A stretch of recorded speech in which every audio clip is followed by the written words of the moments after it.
Bienvenidos muchachos, vamos a recibir la quinta clase de lo que es Patología Humana 1. El tema a abarcar va a ser la quinta unidad, que son enfermedades del sistema inmunitario. Ahora, recordemos, en otras clases anteriormente les había comentado acerca de lo que es el sistema inmune y también abarcaron algo en lo que es fisiología. Las enfermedades inmunitarias, ¿qué es en sí de lo que se encargan estas enfermedades? Es cuando el propio sistema no reconoce entre células malignas o células benignas y comienza a dañar todo el sistema de diferentes aparatos o órganos que se encuentran en el cuerpo, o cuando las defensas del sistema inmunológico bajan tanto que lo que provocan es justamente una poca resistencia frente a las bacterias, provocando así una inmunodepresión, se le denomina. Por eso es que van de una actividad inmunitaria ya sea demasiado escasa en una inmunodeficiencia o sea demasiado elevada o inapropiada.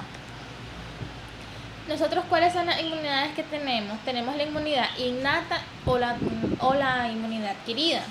Esta va a ir dependiendo entre el tiempo de duración, la especificidad, la respuesta de memoria y los tipos de células. En lo que es la innata, nosotros tenemos que la reacción es más que todo inmediata. En la adquirida puede dilatar de 7 a 10 días. Las innatas son aquellos con los que nosotros ya nacemos, nuestros medios de defensa, como por ejemplo la piel, una flora bacteriana normal que tenemos en nuestro cuerpo. Todo eso es parte de la primera línea de defensa de nuestro cuerpo. La segunda, por ejemplo, son adquiridas a través de las inyecciones, de las famosas vacunas, cuando nos inyectan lo que es el agente patógeno para así desarrollar un anticuerpo para ese antígeno, es decir, para ese microorganismo que está siendo inyectado. En lo que es especificidad, en la adquirida altamente específica, es decir, cuando nos inyectan la vacuna, un ejemplo, la de neumococo, cuando se está pequeño, justamente sirve para este tipo de bacterias que no se lleguen a desarrollar, porque una neumonía en un niño puede provocarle hasta la muerte.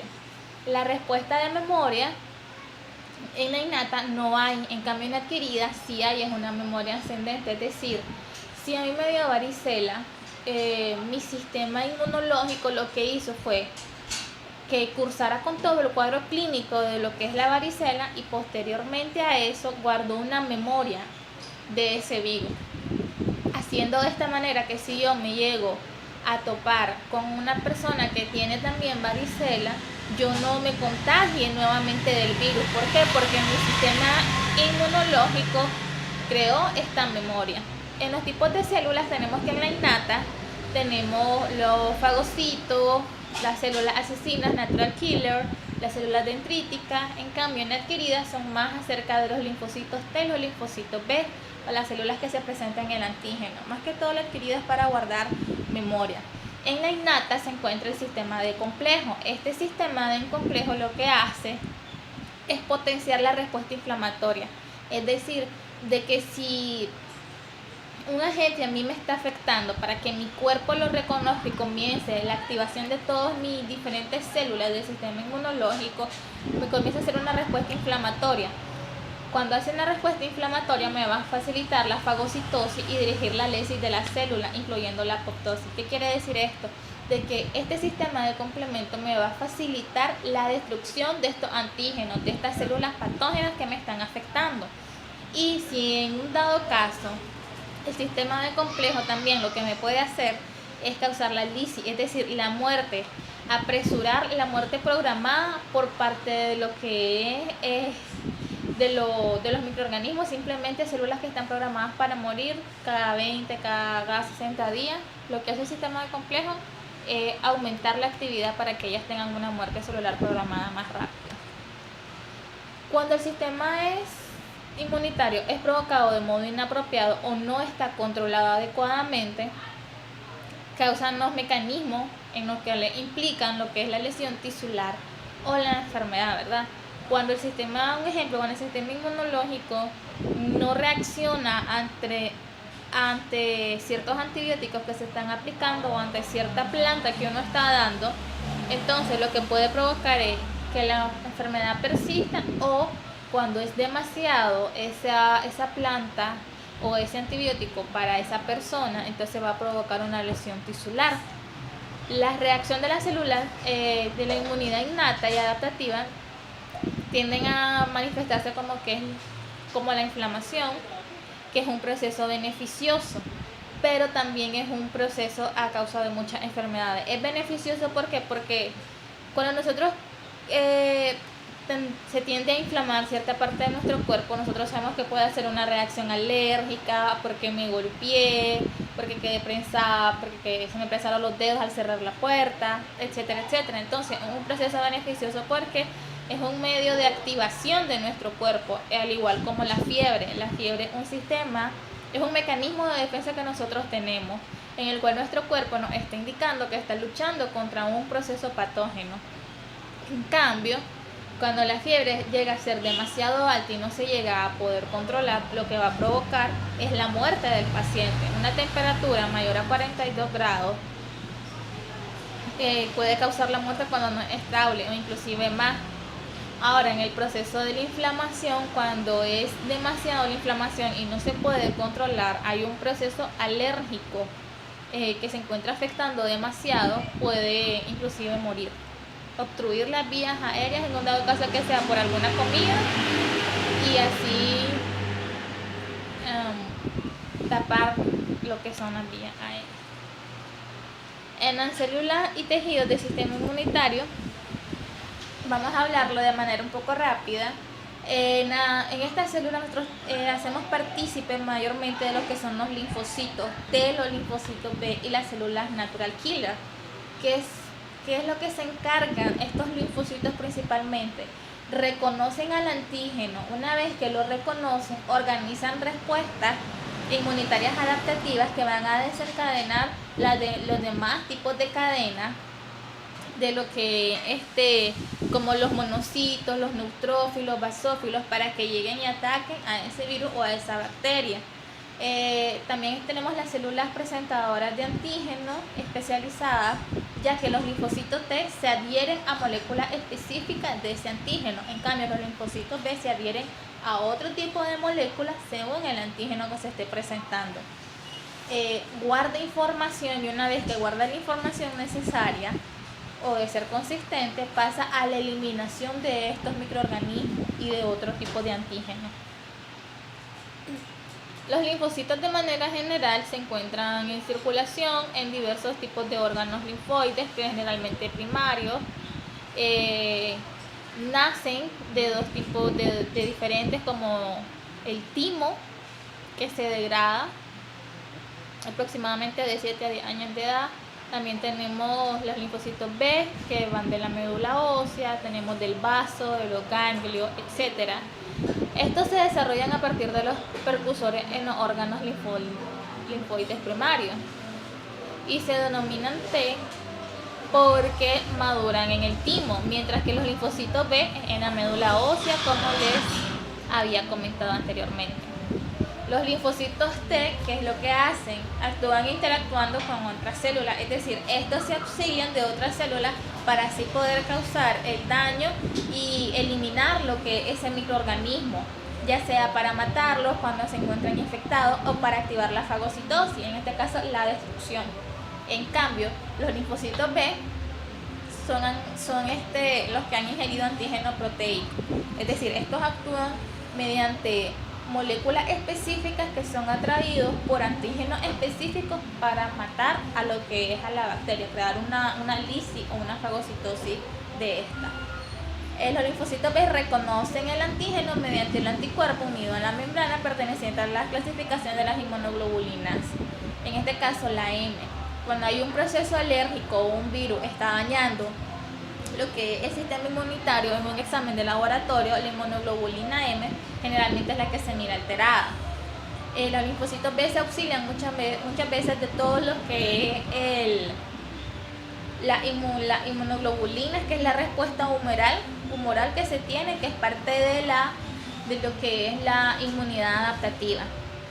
Después de la estimulación que sufre por la membrana perteneciente, ¿verdad? Y el antígeno de todo esto, los linfocitos se diferencian en células plasmáticas que segregan grandes cantidades de anticuerpos para que estos luchen con respecto al antígeno que se encuentra afectando el órgano, y además ocupan los mediadores de la inmunidad humoral. Estos mediadores de la inmunidad humoral son los que conocemos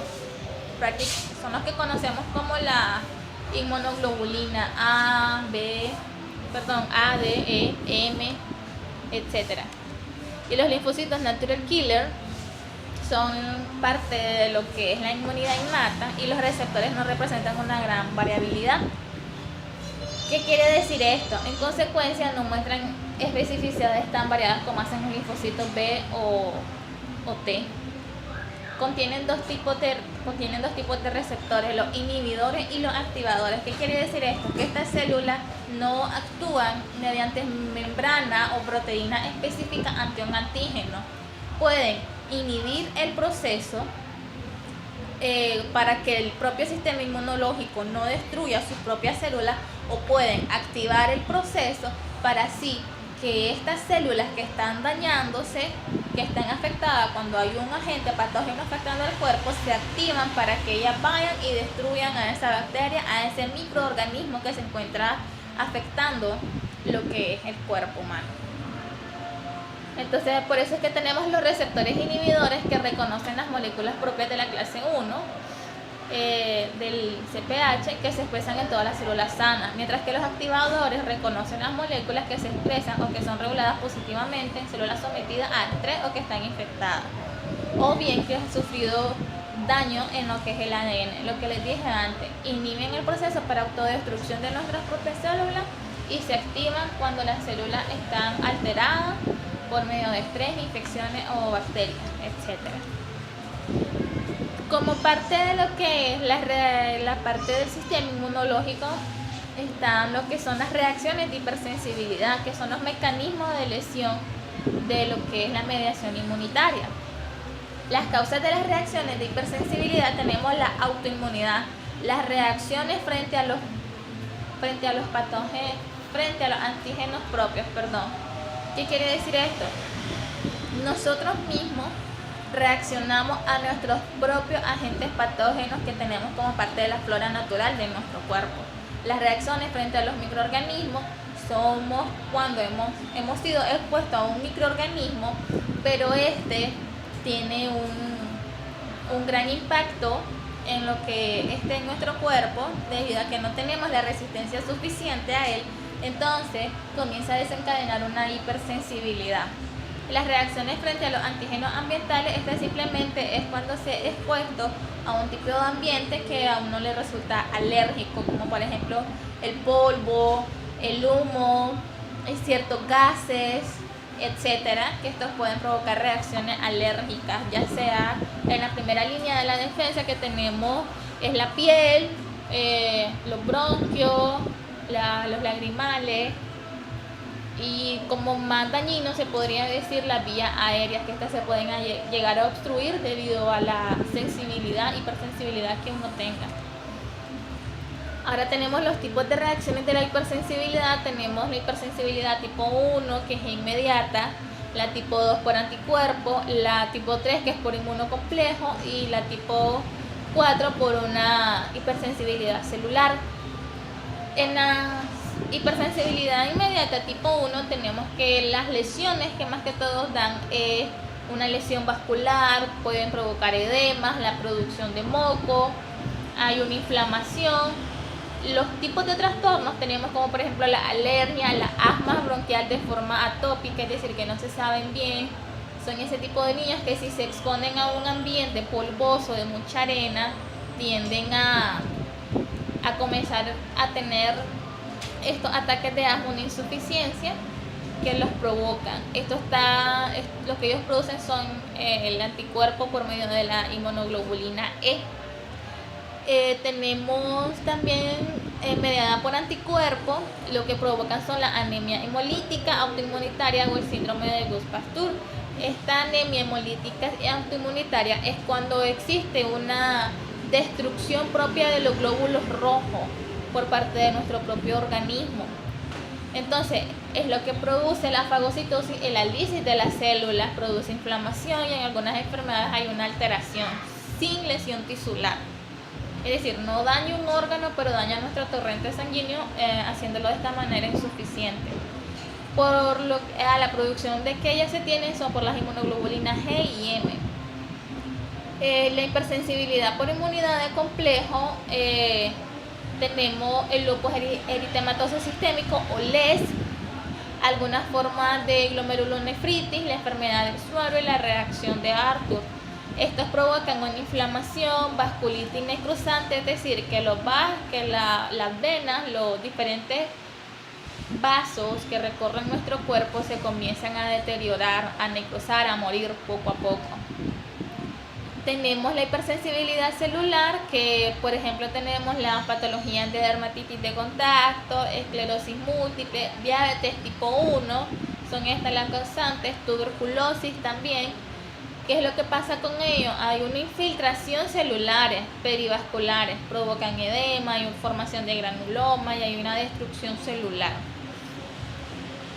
Dentro de las enfermedades autoinmunitarias tenemos el lupus eritematoso, la artritis reumatoidea, el síndrome de Gorgi. Vamos a mirarlo brevemente. Las personas normales no responden, es decir, ellas son tolerantes a los propios antígenos, los autotolerantes. Y la autoinmunidad es consecuencia del fracaso de lo que es la autotolerancia. ¿Qué quiere decir este juego de palabras?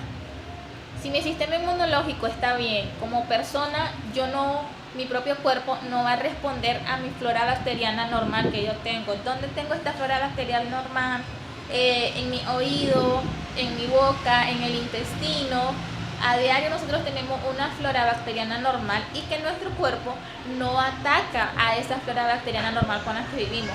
Salvo que me exponga a un microorganismo que me altere mi flora bacteriana normal, entonces me va a provocar, va a comenzar a atacar esta enfermedad o esta infección que yo esté padeciendo.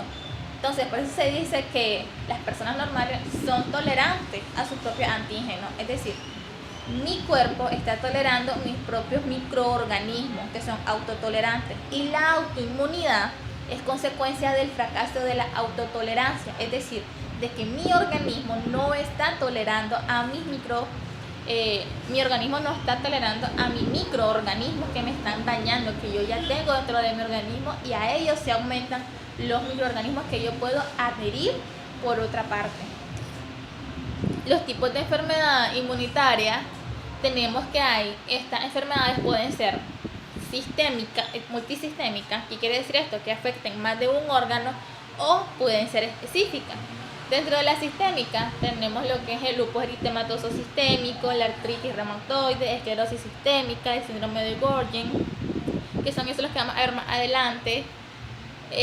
Como enfermedad específica de órganos tenemos la cirrosis biliar primaria, la hepatitis autoinmunitaria. Deben de tener en cuenta una cosa, el hígado es el único órgano que se puede regenerar cuando se daña. Y si él se daña, cuesta ya pasar la metabolización de lo que es el órgano. Entonces, cuando este órgano se daña, tiene dos caminos.